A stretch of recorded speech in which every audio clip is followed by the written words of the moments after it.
Hello there YouTube, Devin here again, and today I have a boot review for you. Now this is actually, once again, a video that I expect to get a lot of mixed comments on, but I actually really like this pair of boots. I have two pairs of these actually, and these are the British Direct Molded Sole, or DMS, ammo boots. And I like them because it's all the fun of an ammo boot, which isn't very much.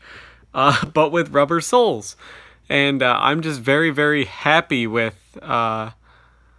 these pairs of boots, and I have two pairs of them. This is an actual British pair, and then I have one other pair, which was a Danish Civil Defense Force pair, contract, that were made in England, but for the Danish Civil Defense Force. But we'll start out with this pair. This is my newer pair. That I really like, and these were a very late made pair. These were made in 1980, I believe. The date has really worn off of them. Yeah, it looks like 1980 there on the inside. Very nice. They have a very hard wearing sole. These are in a size 9L. Huge. Like, I like boots with rubber soles, but I like boots with rubber soles that are very hard rubber, very stiff. These also have a pretty thick leather on them as far as boots go. Earlier DMS boots had thicker leather than this, actually.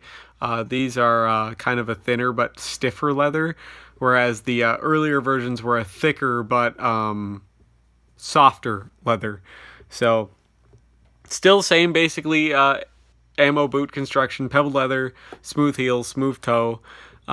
Cap toe, but now just instead of a double or triple thick layer leather outsole with hobnails, it is now just a rubber outsole with a pretty decently aggressive lug pattern to get a pretty good amount of grip on everything.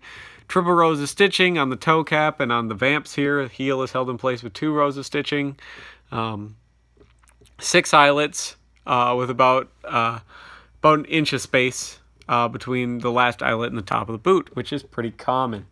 I really like these because they fit well. They're relatively light. They look decent. They're just a no thrills. Same reason I like the regular ammo boots is because they're just no thrills. They work. These came about actually very early on, and if you watch my other ammo boot video, which most of you who have watched the boot thing know probably will, that when I was talking about those, I left out one specific pair of ammo boot variant, and that was the rubber soled version. Not direct molded sole, but during World War II, commandos and stuff like that were given an ammo boot that had a rubber sole stitched to it. Well, it was stitched and screwed in place. But that's the origin of the DMS boot, basically, is that. And then later, after the war, so about the 50s and 60s, they just started issuing DMS boots. They made them direct molded sole rather than stitching the uppers to a leather sole. They now could stitch the uppers and to an insole, and then the whole thing would be clamped down into a machine that had molten rubber in it, and they'd go, and then the rubber, as it would dry, would just fuse to the boot, and that's how you get the direct molded. Because as you can see, to stay with the uniformity, you could see that there's this big step that goes all the way around the boot still, but there's no stitching in it. But that's just to maintain the look of the ammo boot, but no stitching is required. That's just to maintain looks. And these were issued from pretty much starting in the 50s. The late 50s and early 60s, all the way up through the 80s. The Falklands War were kind of the last war that these were used in, and they later were phased out for tall versions, basically. But the DMS boot like this continued to live in the form of tropical versions, which were taller, and they had canvas uppers, canvas and black leather uppers, and early Desert Storm. British troops were issued a hastily constructed desert boot made out of tan suede, and it had this kind of lightish brown DMS pattern just like this, and it was canvas uppers as well, canvas and suede uppers.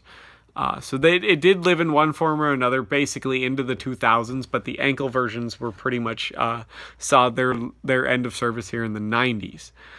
Very popular pair of boots. You can still find them. Some companies still make them. They're very nice. I highly recommend them.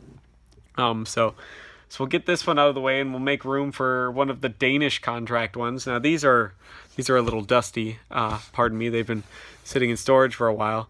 And these, as you can see, have a kind of a thicker, nicer finished sole on them. A little bit of a chunkier lug pattern on the bottom. Whereas if you see the British ones here on the left and the Danish contract one here on the right. So as you can see, the Danish one's a little bit chunkier than the British one. The Danish one also has 7 eyelets, and the eyelets get closer to the top than on the British one. But other than that, they're basically the same boot. They have the same construction, same 3 rows of stitching here on the vamp as the British one does. So we'll do this here. So 3 rows of stitching on the toe caps. All right, 3 rows of stitching on the vamps. 2 holding on the smooth heel plate, pebbled leather uppers, smooth toe caps, smooth heel caps. Now I did replace the eyelets on all of these with stainless steel eyelets because these ones that I got were pretty heavily corroded. They were like a brass eyelet before that, but these boots had been sitting a long time before I got them. So, but other than that, they were actually pretty much unissued. They're now, as you can see, these ones, there's no size marked on the bottom of the Danish ones. It's marked on the tongue because the Danes use Euro size, so they're marked 44, kind of in the Germanic pattern where they perforate the leather. But that's not present on the British one. So if I show you a British one up here, it's just a plain, as you can see, pebbled leather tongue, nothing on it. Whereas the Danish ones have smooth leather tongues. So hopefully you guys like this video, and you subscribe if you like this sort of thing. I am a very, very big fan of ankle boots. Love them to death. I love them over tall boots, and hopefully you guys appreciate ammo boots as well. Now, I'll probably catch a lot of flack for wearing ammo boots because they were kind of, you either really, really loved them as a Brit and a Commonwealth soldier, or you really, really, really freaking hated them. That's just how it is. So I tend to really, really like them as long as you fit them properly. Now make sure you fit these properly because they'll destroy your feet otherwise. Well, other than that, they're actually really, really good hard-wearing boots, and they look reasonably well with pretty much anything. They're black and they're ankle boots, so I'm gonna like them either way. So thank you so much for watching. Sorry I haven't been posting videos in a while. It's busy, what with, Canada Day being today, 4th of July coming up here on Wednesday. I've just been swamped working in retail. So thank you for bearing with me, you guys. As always, any additional information or user experiences, please leave that in the comments for people looking to watch these videos and get reviews on these. As far as size and fit and everything go, how yours fit and everything like that, leave that down in the comments. It's really going to help somebody who wants to buy a pair of these boots. I try to answer all the comments as well when you guys comment, or at least like them if it doesn't warrant a response. But thank you so much for watching. Leave suggestions for future videos down in the comments as well, and I will see you guys in the next video. Bye.